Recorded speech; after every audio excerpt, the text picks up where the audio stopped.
Hi hello welcome back to my YouTube channel. ഇന്നൊരു ഓട്സിൻ്റെ recipe ആയിട്ടാണ് വന്നിരിക്കുന്നത്. ഇതിന് ഉപ്പുമാവെന്ന് വേണമെങ്കിൽ പറയാം. അപ്പം ഇത് സ്റ്റീൽ കട്ട് ഓട്സാണ് ഞാൻ എടുത്തിരിക്കുന്നത്. ഇത് അത്യാവശ്യം നല്ല കുക്കിംഗ് ടൈം എടുക്കും. അതുകൊണ്ട് തന്നെ ഞാനൊരു 3 to 4 hours, അതായത് രാവിലെ അല്ല, ഞാനൊരു ലഞ്ചിൻ്റെ ടൈമിൽ കഴിക്കാൻ വേണ്ടിയിട്ട് ഞാൻ രാവിലെ വെള്ളത്തിലിട്ട് വെച്ചു. ഒരു നന്നായിട്ട് വാഷ് ചെയ്തതിന് ശേഷം ഞാൻ വെള്ളത്തിൽ സോക്ക് ചെയ്ത് വെച്ചിരിക്കുന്നതാണ്. അപ്പോൾ ആഫ്റ്റർ ഇങ്ങനെയാണ് ഇതിരിക്കുക. ഒന്ന് നന്നായിട്ട് കുതിർന്ന് വന്നിട്ടുണ്ട്. ആ സെയിം വെള്ളത്തിൽ ഞാൻ വേവിച്ചെടുക്കുന്നുണ്ട്. ഇതിൽ ഞാൻ ഉപ്പ് ചേർത്തിട്ടില്ല, ഉപ്പ് ചേർക്കാതെയാണ്. ഇനി നമുക്ക് ആവശ്യമുള്ള വെജിറ്റബിൾസ് സെപ്പറേറ്റ് വേറെ വേവിച്ച് വേണമെങ്കിൽ എടുക്കാം. ഞാനിപ്പോൾ വേറെ വെജിറ്റബിൾസ് ഒന്നും ചേർത്തില്ല, സോയാ ചങ്ക്സ് ആണ് എടുക്കുന്നത് ഇവിടെ. സോയ ചങ്ക്സ് ഞാൻ ഉപ്പും മഞ്ഞളും ചേർത്ത് സെപ്പറേറ്റ് വേറൊരു പാത്രത്തിൽ വേവിച്ചിട്ടുണ്ട്.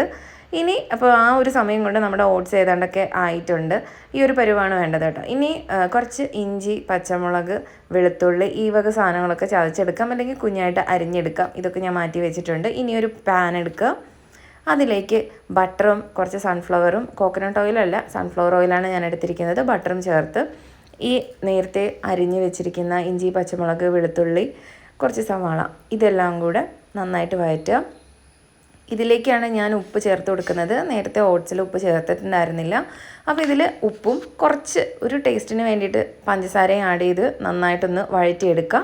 ഒന്ന് പച്ചമണം മാറിയാൽ മതി, ഒന്ന് വാടിയാൽ മതി, ഒരുപാടൊന്ന് മൂക്കേണ്ട കാര്യമില്ല. ഇനി ഇതിലേക്ക് പൊടികൾ ചേർത്ത് കൊടുക്കുക. മഞ്ഞൾപ്പൊടി, കുരുമുളക് പൊടി, മുളക് പൊടി, കുറച്ച് നല്ല ജീരകത്തിൻ്റെ പൊടി, അതുപോലെ ബിരിയാണി മസാലയാണ് ചേർത്ത് കൊടുക്കുന്നത് കേട്ടോ. നിങ്ങൾക്ക് ഗരം മസാല ആണെങ്കിലും ചേർക്കാം. അതിന് ശേഷം ലേശം നാരങ്ങ നീര് പിഴിഞ്ഞു കൊടുക്കുന്നുണ്ട്. അത് ഒന്ന് പച്ചമണമൊക്കെ മാറി കഴിയുമ്പോഴത്തേക്കും വേവിച്ച് വെച്ചിരിക്കുന്ന സോയ, അപ്പോൾ നിങ്ങൾ വേറെ വെജിറ്റബിൾസോ നോൺ വെജോ എന്താണെന്ന് വെച്ചാൽ വേവിച്ചതും കൂടെ ചേർത്ത് കൊടുക്കുക. ഈ ഓട്സും കൂടെ മിക്സ് ചെയ്ത് കുറച്ച് മല്ലിയിലേക്ക് ചേർത്ത് ഒന്നൊരു 5 to 10 minutes ഒന്ന് ലോ ഫ്ലെയിമിൽ വേവിച്ചെടുത്ത് കഴിഞ്ഞാൽ അടിപൊളിയായിരിക്കും കേട്ടോ.